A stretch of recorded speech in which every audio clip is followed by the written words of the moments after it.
Maglakaw-lakaw ta guys.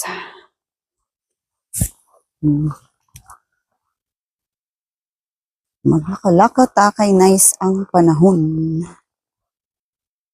Nag-work ka guys, na ako'y 30 minutes nga break.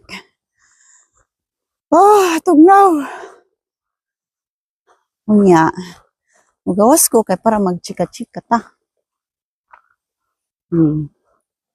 Nice diri guys mag-walking. Diri ko naga-walking pagka break time na ko. So na ako'y 30 minutes. Ana diri sa work guys, 30 minutes break.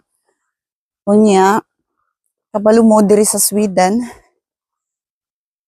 Pwede rag ikaw rin magbuot guys. Kanang unsa imong gusto nga kuan sa imong trabaho, kung gusto ka nga 100% ka, kung gusto ka nga 80%, 75%, 50%.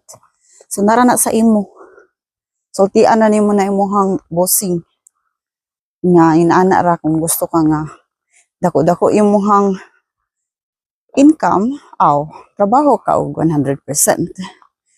Pero wala ka nagapa sa imong income nga gusto pug ka nga daghan kag oras sa balay, trabaho ka og 50%. Nga. Kay para unsa ni?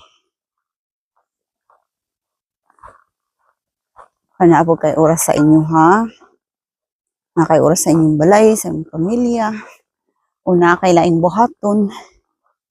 Sa trabaho lang ka og 50%. Nara na sa imo guys. Mo ni nakanindot diri sa Sweden kay ikaw ra pa magbuot ba? Unya, every month pud na siya guys. Naga-increase ang sahod. Every year. Kada tuig pud na naga-increase ang sahod. So, balaod dyan na nila. Unya, kung dili sad ka kontento sa imuhang sahod, sultian pud na nimo imuhang bossing. Nga, wa ka ning kontento, pero, sure pud na,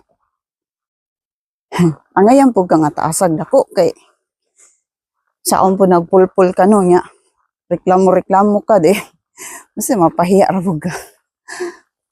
Pero gwapo ka ikag performance. So sigurado guys tagaan kag taas sa imuhang chief. Kaya syempre hadlok mo po na silang mobiya ka kung di ka kontento sa imong sahod. Mga kanindot po diri. Kay pero bisag di ka mo kuan guys, kung di ka mo reklamo sa imong sahod,